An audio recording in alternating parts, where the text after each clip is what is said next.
everybody. Welcome back to the Hear Me Out podcast. I am your host, Finley, and today I didn't really have a plan for today's episode. I thought I'd just come on here and talk. First of all, I'm sorry that this is late. I don't know if this is like 1 day or 2 days or 3 days. I don't know how late this is, but I'm sorry it was late. I had an absolute crazy week, and I kept telling myself, you need to record a podcast, but I just didn't end up having time. But honestly, today, I feel like I've talked about this a lot lately, but it's just been on my heart, and I know so many other people who are currently struggling with it, and so I feel like I need to bring it into the light more, because if, like, all these people that I know are struggling with it are scared to, like, say it, and so then it festers in the dark, which you guys know, if you let anything fester in the dark, it's just the devil is going to run and trample all over you like a little playground, because that's what he does, is he likes things to be kept in the dark. And so we're going to talk about perfection in Christianity and how it's just unrealistic, the things that social media can portray sometimes about your relationship with the Lord or people's relationships with the Lord. And I don't even necessarily want to say their relationship, because who am I to say anything about anyone else's relationship with the Lord? It's such a person-to-person thing, and it's so personal to every person. But more like the aesthetic of Christianity that is portrayed maybe on social media, which, like, it takes me back to that verse. I need to find it. I think I've mentioned it on here before, but it's like, even if the gospel is being shared in the wrong way, or not like necessarily the wrong way, but like even if it's being portrayed like, I don't know, at least even if it's not necessarily the way God would do it, like, I'm trying to figure out how to word this, at least the gospel is being shared. You know what I'm saying? Like, social media can be about so many things, and if it's going to be about this Jesus aesthetic, thank goodness that the gospel is being shared and the love of Christ is being shared. But, and for, like, people who aren't Christians, but for people who are Christians, it can really make you struggle and really make you think about how, like, okay, what am I doing wrong? Because that is not what my relationship with Jesus looks like. And something that Alios has been harping on lately, and I love it, is there's a couple things, but one of them is, if you feel like you're struggling 90% of the time in Christianity, and you feel like you're struggling so much and it's not perfect and all these things, like, you're doing it right. Like, it's okay to feel like you're struggling 24/7, because we're gonna feel like that, because we're not supposed to fit in, and not fitting in is uncomfortable, and so uncomfortable leads to struggle, which it's okay. Like, that's, I feel like I could just, like, I just want to look that person in the face, look myself in the face in the mirror, and just say, like, it's okay. Jesus isn't expecting perfection. He, like, I don't know why this came in my head, but, like, he sat with the lowest of the low in society, and he went to all the people who were broken. Think about the woman at the well. Think about the woman who everyone wanted to stone, because I think it was because they caught her cheating, and then Jesus was like, let the person who has never sinned throw the first stone, and then everyone dropped their stones and walked away, because none of them are perfect. Like, Jesus,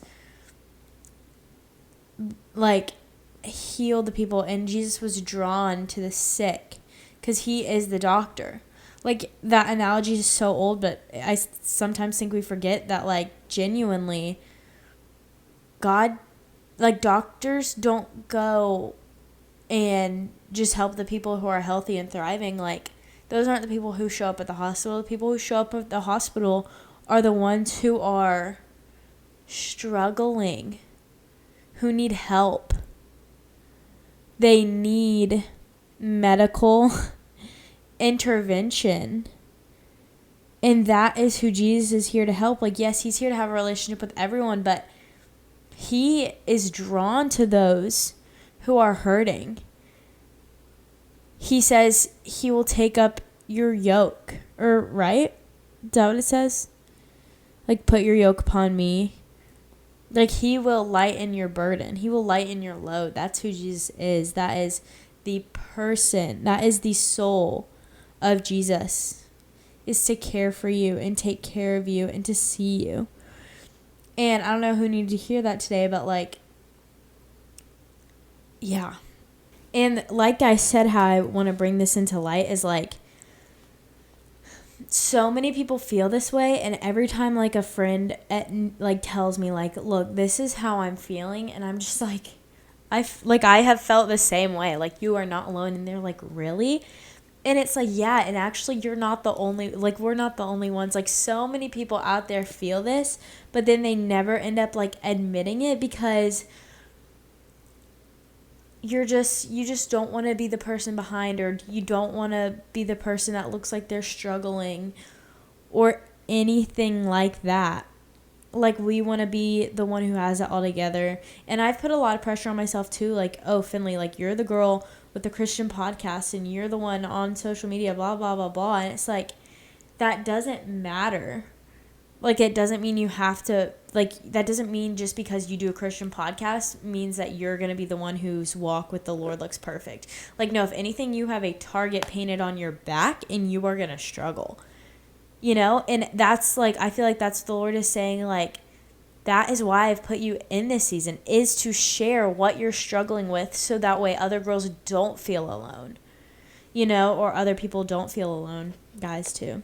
When we feel shame and when we feel alone, like, we hide in that and we keep it a secret. But Jesus literally is the opposite. Jesus says, come to me, all who are weary and heavy laden, and I will give you rest. And John 8:32 says, then you will know the truth, and the truth is set you free. And the truth is that you are not alone. The truth is that you are not the only person who struggles this. And I think once the Christian community begins to realize this, we can walk in so much more freedom of like, oh, devil, so you have no hold on me.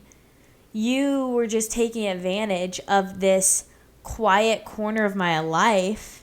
But really, you have no hold on me, because Jesus has already defeated you, and he has defeated this. In this world, there will be trials and tribulation, like John says, but take heart, I have overcome the world. I feel like that's John 16:33. I'm not positive, though. But take heart, I have overcome the world. And it's just like, yes, it's going to be hard, and we're going to struggle, and that is okay. Like, it's okay sometimes to be like, I'm in a season where I'm just struggling right now. Now, you don't have to label your life as, like, always, like, forever. Like, I'm always, like, oh, things are always bad. Things are always, like, no, but, like, there is always going to be some sort of struggle in your life. And, like, if you are thriving and you genuinely are, like, no, like, I just, like, am so thankful right now. And I just, like, amazing. But there are going to be some times when you're, like, I'm just at rock bottom.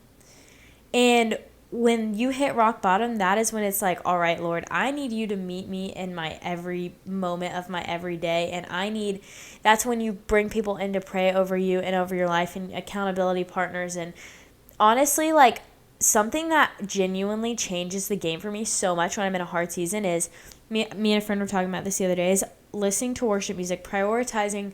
Not like, I'm not like, oh no, you can only ever listen to Christian music. That's not my take. I'm still learning how I feel about all of that. And I don't feel confident enough to share my full thoughts on that yet. Because I feel like I'm still learning from the Lord, like, what is okay and what isn't okay. And it's all part of the journey. So I don't really talk about that yet, because I don't feel like I have the wisdom yet, if that makes sense, to speak on that. But anyways, that's a whole little side tangent. But the Lord, prioritizing Christian worship music, not even just Christian music, but worship, like just worship to the Lord. Like, Abby Gamboa, love her music. It is so authentic, so just chasing the Lord, listening to her music, and then listening to Christian podcasts honestly helps so much, because people talk about their struggles, people talk about things that are hard in life, or people just give advice, and it just, like, gives you so much advice, and then all of a sudden you're overflowing with all of this like spiritual stuff that you feel so much more filled. And you obviously reading your Bible, journaling out to the Lord, because then you're getting all these thoughts out of your head and onto paper, and you feel better. Like, those are some practical things that help. Not saying that those are the answer key and that's how you're going to fix it, but doing things like that genuinely help me. Like, I'm not just saying that to say that. Like, I'm saying that to, if you haven't tried that, like, try it. And the other thing is I hope this isn't like just repeating myself a bunch from a few episodes ago, but like something Alios had said was, so much of the time you're waking up and you're like, oh, I'm going to try harder today. I'm going to fix it. Like, I'm going to fix it. And the truth is, like, you cannot do anything to fix it. There isn't an answer key. Like, you can do all these things I just said, and you still not feel the difference. And you're like, okay, like, Lord, what is happening? Like, there is no answer key. And something my friend said is, like, God is working in the broken pieces of you, and so you just have to be still in that. And you just have to let him do it. And he's the only one that can do it, so you need to stop trying to do it, or else, she said, you're going to drive yourself crazy trying to do it. You know, that's why you need to let the Lord in, and why you need to let the Lord work in you through that. And so that piece of advice was really encouraging and really helped me. And with social media, like, you guys, I'm not a social media hater, obviously. If you follow me on other platforms, like, I pursue content creation, and I put myself out there on social media in my life, and sometimes it's so helpful, but sometimes it's also, you're only seeing 30 seconds of someone's day or a minute of someone's day. Like, trust me, when I film my reels, like, I cut it down from like an hour, which even at that, it's only an hour of my day, but to a minute. And it's like, you're only seeing such small pieces of someone's day, which is why I love vlogging for you guys on YouTube, so you guys can like see more of the reality and stuff. But like, social media, like, some people, like, there's a lot of bad out there, and there's a lot of fake, and there's a lot of sitting on the fence Christians and things like that. And there is some good. Like, go follow the person I can think of right now. Like, go follow Alios. Like, she literally is so raw and real on social media, and she's like taken off, and it's like people are so scared to be raw and authentic, and then you see her, and it's like she has so many followers. Not that the following count matters, but I'm telling you that there's something about when you truly are authentic about your thoughts and everything. I don't know. There's something about it that I don't think that it's a coincidence that she has so many followers, if you know what I'm saying. But there's so much fakeness, and we compare our lives to this on these reels, and it's like, why doesn't my quiet time look like that? Why doesn't my routine look like that? And it's like, no, that's not what the Lord has for you. And it's like, another thing is, I like to watch a lot of videos about how to create content and how to grow, all these things. And it's like, one of the advices that like someone gives is like, be you, because number one, everyone else is already taken, but like, that is the one thing that you have to offer that no one else has to offer, is who you are, because God made you different from every single other person. So if you would just truly be yourself on social media, that is something that no one else has to offer. And it's like, people don't just want to see the same thing. People want to see real, authentic, and different. And if you are authentically being who you are, literally no one else can copy that to the T, because God made you all different. And so I think about that and like, watch this and be like, don't have the mindset of like, oh, I need to be like that. But like, God has me in a different season. I cannot be that person because God didn't make me to be that person. Or I don't need to have that routine because that's not where God has me at. Like, just guard your heart. That's a huge thing. I don't think when you're mindlessly scrolling, you're not guarding your heart.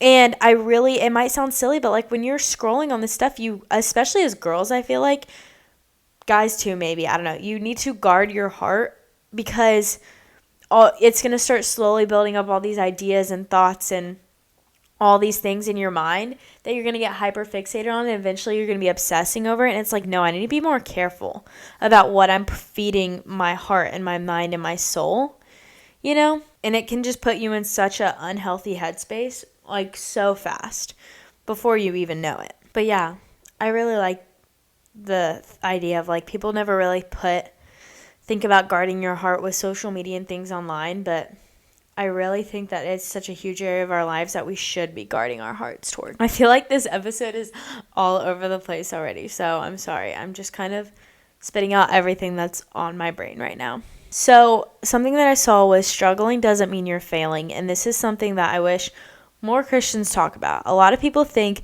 that if they're struggling, they're doing Christianity wrong. But the struggle itself is often evidence that you're actually trying to follow God. If you didn't care about honoring God, there wouldn't be a battle. The fact that you feel conviction, the fact that you're fighting, the fact that you're getting back up after falling, that's what matters. Galatians 5:17 says, "For the flesh desires what is contrary to the Spirit, and the Spirit what is contrary to the flesh." And so even believers experience this battle when you would think, I think that the church does a bad job of come to Jesus, you can't live without him and da-da-da and all this stuff. And it's yes, you're not going to live life to the fullest that you can without him, but you don't need to bubble wrap faith. Faith is hard. Faith is walking through the trenches and being on the mountaintops, and it can all be within the same week. You know what I mean? Faith is deep stuff. It is not surface level, and I think that that's what a lot of people think it is, and that's what a lot of people sum it up to be is oh yeah, I go to church on Sundays. I do, I dress up cute, I go, blah, blah, blah, with my friends, and yeah, I'll go to the coffee shop and read my Bible. Not that there's anything wrong with any of that. Go to church. Dress up cute. I love putting on a cute outfit for a Sunday. I love going to coffee shops with my friends and doing Bible studies, but it's deeper than that. Faith, I'm trying to think of how, to say this, but my deepest relationships are the relationships where I have hard conversations with people about things that the world talks about. Or what? I don't think that made sense. My deepest relationships and friendships are the ones where I can talk about my faith and I can talk about my beliefs and what the Lord is teaching me and what I'm struggling, and walk away from sitting down talking with that person, not being judged, not feeling ashamed, but feeling more filled up. Those are the friendships that I feel deepest the most connected in. And it's when you're going with God, or when you truly, I feel I'm struggling here to say this, but when you truly follow God, you are doing every part of your day with him. And you think about it, I was at a wedding shower today, so this is on my mind, but she was talking about how she's just so excited to not have to plan spending time with who she's marrying anymore. She's going to be doing life together with him every single day. And it's whoa, that's going to be such a big difference. Is they're not going to have to plan to go on dates. It's oh, we're leaving this place and we're going back home to our home together now. And when you choose, that's what I feel what it's when you truly begin to follow Jesus, versus just okay, I go to church on Sundays and I see him then and these are the times. But when you truly do life with Jesus, you're doing everything with him. You get to know him on a deeper level that no one else knows your marriage like you and your spouse do. No one else, when you get to know Jesus like that, no one else is going to know you like Jesus does, no matter how much time you spend with him. But you just get this real and raw relationship where it's he sees everything, even down to your thoughts, which your spouse doesn't even see. And so it's an even deeper level of just he walks through it all with you. He walks through your sleep with you. He walks through you getting out of your bed. He walks you through your quiet time. He walks you through your drive to work or school or whatever. He is there in it all. And so it's just, faith is just so much deeper. And so when I feel people try and make it look like this pretty picture perfect thing, it's no, I am struggling with these things right now. And I really need help. So I don't know. I feel I don't even know that this is making any sense. And I feel you're okay, what's the point in all of this? The point to wrap all that up in a bow is if you feel you were struggling, you are not the only one. You're not. And I'm there. I know a lot of people there. Like, get people to surround you and say, like, you're not going to have any vulnerable friendships if you're not vulnerable. And I think that's a huge thing that people miss is like, oh, I'm like looking for these deep godly friendships, but you're not opening up and you're not being deep. Like, in order to have the deep relationships that I had, we both had to share deep things in our life. And so, like, if you're looking for those friendships, keep that in mind and don't just go blab like your deepest things to all these people and try and make friends. Like, no, there's a level of trust that you build and things like that. But in order to have those vulnerable godly friendships, like, that you need to bring into your life to have community and to not walk through things alone and not struggle alone, not feel like you're struggling alone, like, you have to be vulnerable. And so if you're going through all this and you feel like shame from the devil of like, how dare you, like, you're not this good Christian, blah, blah, blah. The truth is that your shame is not your identity. Your struggle is not your identity. Your mistakes that you've made is not your identity. If you're in Christ, your identity is found in Him. The cross has already accounted for every mistake that you've made and every mistake you will ever make. Romans 8:1 says that, therefore, there is now no condemnation for those who are in Christ Jesus. No condemnation, not less condemnation, not occasional condemnation, not like every other time. Like, no condemnation, period.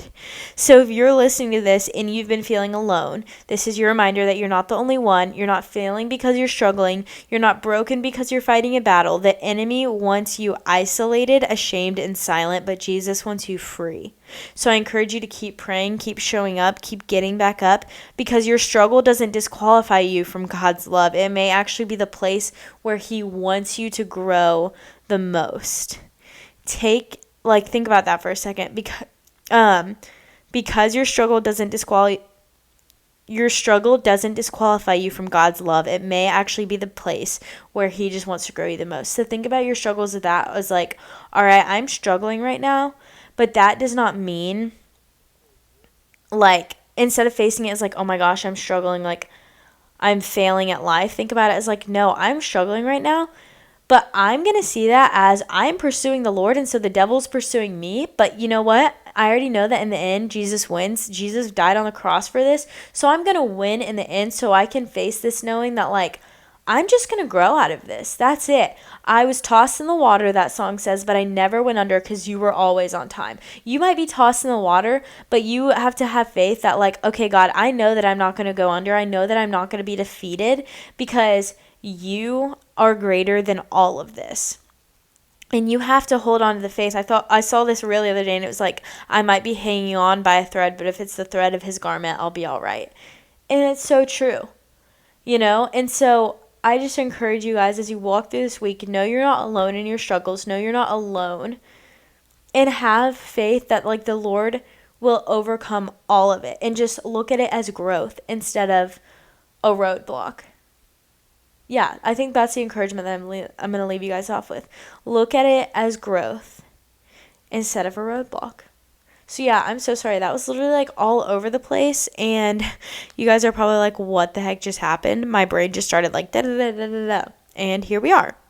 So I'm going to say my little outro, but before I do, thank you guys so much for watching. I love you guys so much. I hope you guys have a great week. Again, sorry this was late.